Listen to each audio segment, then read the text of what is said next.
Mutual fund ಸಹಿಯೇ? ಸಹಿ ಅಂತ ಎಲ್ಲರಿಗೆ ಅನಿಸುತ್ತೆ. ಬಟ್ ಯಾವಾಗ ಸಹಿ ಅಂತ ಅನಿಸುತ್ತೆ?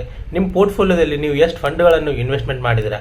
ನೀವೇನಾದರೂ ಜಾಸ್ತಿ ರಿಟರ್ನ್ ಸಿಗಬೇಕು ಅಂತ ಹೇಳಿ ನಿಮ್ಮ ಪೋರ್ಟ್ಫೋಲಿಯೋದಲ್ಲಿ ನೀವು ಐದಕ್ಕಿಂತ ಹೆಚ್ಚು ಫಂಡ್ ಹೌಸ್ಗಳಲ್ಲಿ ನೀವೇನಾದರೂ ಇನ್ವೆಸ್ಟ್ಮೆಂಟ್ ಮಾಡಿದಿರಾ? ಇದರಿಂದ ನಿಮಗೆ ನಿಜವಾಗ್ಲೂ ಹೈ ರಿಟರ್ನ್ ಸಿಕ್ಕಿದೆಯಾ? ಸೊ ಇವತ್ತು ಈ ವಿಡಿಯೋದಲ್ಲಿ ನಾನು ನಮ್ಮ ಪೋರ್ಟ್ಫೋಲಿಯೋದಲ್ಲಿ ಕರೆಕ್ಟಾಗಿ ಎಷ್ಟು ಮ್ಯೂಚುವಲ್ ಫಂಡ್ಸ್ ಇರಬೇಕು ಮತ್ತು ಇದರಿಂದ ನಮ್ಮ ಡೈವರ್ಸಿಫೈಡ್ ಪೋರ್ಟ್ಫೋಲಿಯೋ ಹೇಗೆ ಮಾಡೋದು ಇದರ ಬಗ್ಗೆ ಕಂಪ್ಲೀಟಾಗಿ ಮಾಹಿತಿಯನ್ನು ತಿಳಿಸ್ಕೊಡ್ತಾ ಇದ್ದೇನೆ. My name is Somesh. Welcome to investment with Kannada YouTube channel. So without wasting any time, let's get started.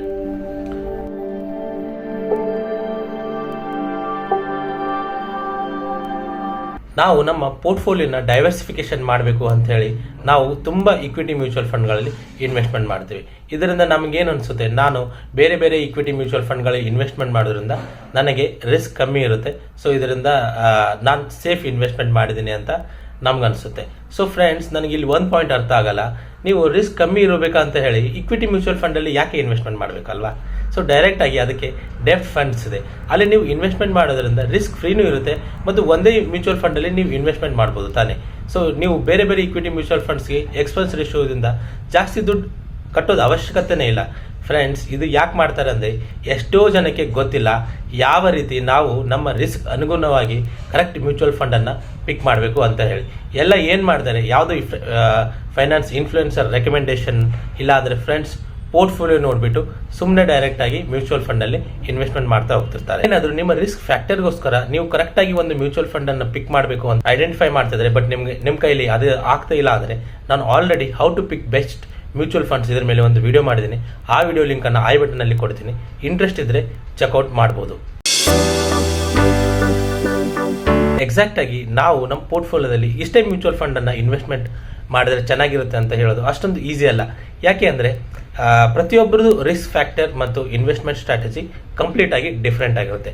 But ನಾನೇನು ಮಾಡ್ತೀನಿ, ಸೊ ಜನರಲ್ ಆಗಿ ಎಲ್ಲರಿಗೂ ಅನುಕೂಲ ಆಗೋ ಥರ ನಾನು 3 ಸೆಕ್ಷನಲ್ಲಿ ಯಾವ ರೀತಿ ನಮ್ಮ ಪೋರ್ಟ್ಫೋಲಿಯೋದಲ್ಲಿ ಎಷ್ಟು ಮ್ಯೂಚುವಲ್ ಫಂಡ್ ಇರಬೇಕು ಅಂತೇಳಿ ಅದನ್ನು ಡಿವೈಡ್ ಮಾಡಿದ್ದೀನಿ. That is short term, if your goal is less than 2 years. Medium term, ನಿಮ್ಮ ಗೋಲ್ 2 ಅಥವಾ 5 ವರ್ಷಗಳ ನಡಬೇಕಿದ್ರೆ. And long term more than 5 years.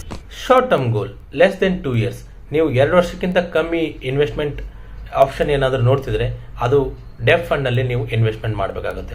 So ಯಾಕಪ್ಪ ಡೆಫ್ಟ್ ಫಂಡ್ ಅಂದರೆ, ಅದು ಸೇಫ್ ಇರುತ್ತೆ. ಸೊ ನಿಮ್ಮ ಇನ್ವೆಸ್ಟ್ಮೆಂಟ್ ಮಾಡಿದ ಅಮೌಂಟ್ ಮಿನಿಮಮ್ ರಿಟರ್ನ್ ಬಂದರು, ಬಟ್ ಕಂಪ್ಲೀಟ್ ಆಗಿ ಸೇಫ್ ಇರೋದರಿಂದ so it is very good. We have to go with the ಡೆಫ್ಟ್ ಮ್ಯೂಚುವಲ್ ಫಂಡ್ಸ್.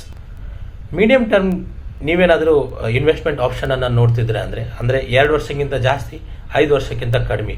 ಸೊ ನೀವು ಈ ರೀತಿ ಫಂಡ್ಗಳಲ್ಲಿ ನೀವು ಇನ್ವೆಸ್ಟ್ಮೆಂಟ್ ಮಾಡಬೇಕು ಅಂದರೆ ಇಂಡೆಕ್ಸ್ ಫಂಡ್ ಅಥವಾ ಮಿಡ್ ಕ್ಯಾಪ್ ಅಥವಾ ಸ್ಮಾಲ್ ಕ್ಯಾಪ್ ಫಂಡ್ಗಳಲ್ಲಿ ನಾವು ಇನ್ವೆಸ್ಟ್ಮೆಂಟ್ ಮಾಡೋದು ಇದು ಒಳ್ಳೆಯ ಆಪ್ಷನ್ ಆಗಿರುತ್ತೆ. ಯಾಕೆ ಅಂತಂದರೆ ನಮಗೆ ಟೈಮ್ ಕೂಡ ಇದೆ, ಸ್ವಲ್ಪ ರಿಟರ್ನ್ಸ್ ಕೂಡ ನಾವು ಇಲ್ಲಿ ರಿಸ್ಕಿಂದ ಎಕ್ಸ್ಪೆಕ್ಟ್ ಮಾಡಿ ಸ್ವಲ್ಪ ಒಳ್ಳೆಯ ರಿಟರ್ನ್ಸನ್ನು ನಾವು ತಂದುಕೊಳ್ಕೋಬೋದು. ಲಾಂಗ್ ಟರ್ಮ್ಗೋಸ್ಕರ ನೀವೇನಾದರೂ ಇನ್ವೆಸ್ಟ್ಮೆಂಟ್ ಮಾಡ್ತೀನಿ ಅಂತ ಅಂದ್ಕೊಂಡ್ರೆ the best option will be flexi cap or multi cap funds. ನಾನು ಯಾಕೆ ಫ್ಲೆಕ್ಸಿ ಮತ್ತು ಮಲ್ಟಿ ಕ್ಯಾಪ್ ಹೇಳ್ತಿದ್ದೇನೆ ಅಂದರೆ, ಫ್ಲೆಕ್ಸಿ ಕ್ಯಾಪಲ್ಲಿ ಯಾವುದೇ ರಿಸ್ಟ್ರಿಕ್ಷನ್ ಇರಲ್ಲ. ಸೊ ಅವರು ಫಂಡ್ ಮ್ಯಾನೇಜರ್ಸ್ ಕಂಪ್ಲೀಟ್ ಆಗಿ ರಿಸ್ಕ್ ತೆಗೆದುಕೊಂಡು ನಮಗೆ ಒಳ್ಳೆಯ ರಿಟರ್ನನ್ನು ತಂದುಕೊಡ್ಬೋದು. ಅದೇ ರೀತಿ same applies with multi cap. ಇಲ್ಲಿ ಬೇರೆ ಬೇರೆ ಅಸೆಟ್ ಕ್ಲಾಸಸ್ಗಳಲ್ಲಿ ಇನ್ವೆಸ್ಟ್ಮೆಂಟ್ ಮಾಡಿ ನಮಗೆ ಒಳ್ಳೆಯ ರಿಟರ್ನನ್ನು ಅವರು ತಂದುಕೊಡ್ಬೋದು.